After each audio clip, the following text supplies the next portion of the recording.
Depending on who you ask, the response to uttering the words Iron Maiden bring about very different emotions. Ask any fan of rock music and chances are the reaction is the sign of the horns. Ask any naval aviator, however, and the response is almost certainly dread. The trouble starts seemingly as a result of USAF versus USN rivalry. The Navy, while forever validating its own masculinity, designed its refueling system exactly opposite that of the Air Force. The Navy receiver will have its phallic male end plug into the tanker. Of course, the Air Force is just the inverse, with the tanker plugging into the receiver aircraft.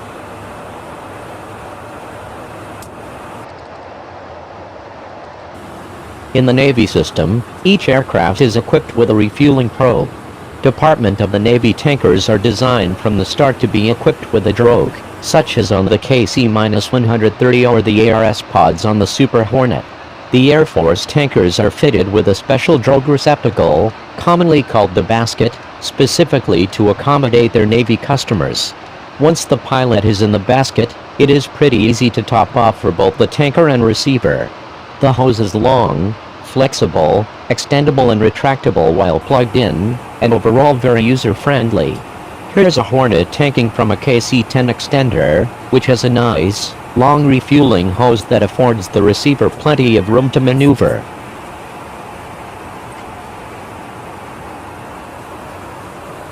As seemingly low stress and effortless as that may look, I can assure you it is not so with the Iron Maiden, as naval aviators have come to call the Boeing KC-135 Stratotanker. Unless the -135 is equipped with wingtip pods and long hoses, it can be one of the least pleasant portions of any given sortie. The brilliant design has a single hose coming out of the boom, less than 10 feet long, and very rigid.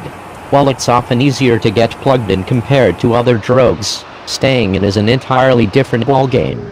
In this system, the boom operator actually has quite less to do compared to when they top off USAF aircraft. I don't know if this design was a conspiracy by frustrated boom operators to keep themselves amused or not, but I'm sure watching a rookie in the basket is entertaining for them.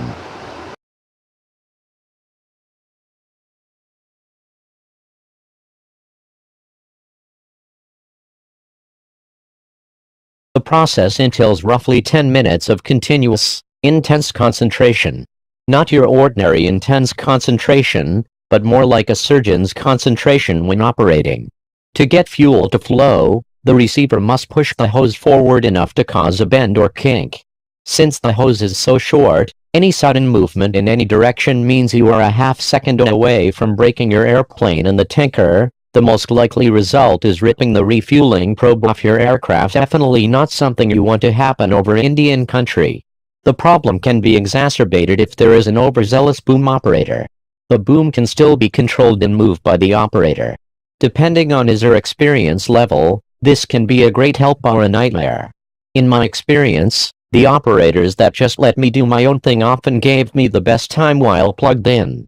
For example, if you are lined up left while trying to plug in, and you make your correction to the right, it's not uncommon for the operator to make his own correction at the exact same time.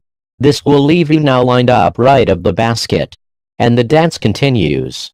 This kind of out-of-phase scenario can also happen anytime there is a course deviation while already plugged in.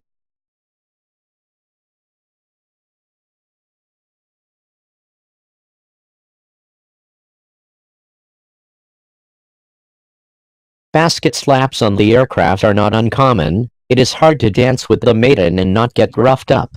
While I love the Hornet, there's some questionable design philosophy when it comes to tanking. The probe is on the right side of the nose. Also, on the right side is an angle of attack probe. There are two hydraulic systems on the aircraft and each are run off of its respective motor. All of the hydraulic services besides flight controls, landing gear extension, brakes, anti-skid, etc., run off the right motor. Murphy's Law says you will have a basket slap on the right side and the AOA probe will be forcibly removed. Where would it go? You guessed it, straight down the right engine intake.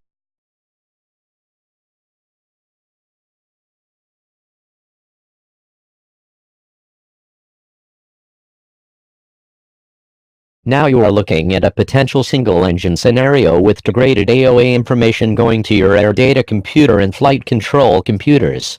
Not the kind of airplane you want to bring back to DOS mode. The only silver lining is that the KC-135 has the highest flow compared to any other tanker. Still, on a combat sortie where up to 40 minutes can be spent plugged into her basket, she's definitely earned her nickname of Iron Maiden.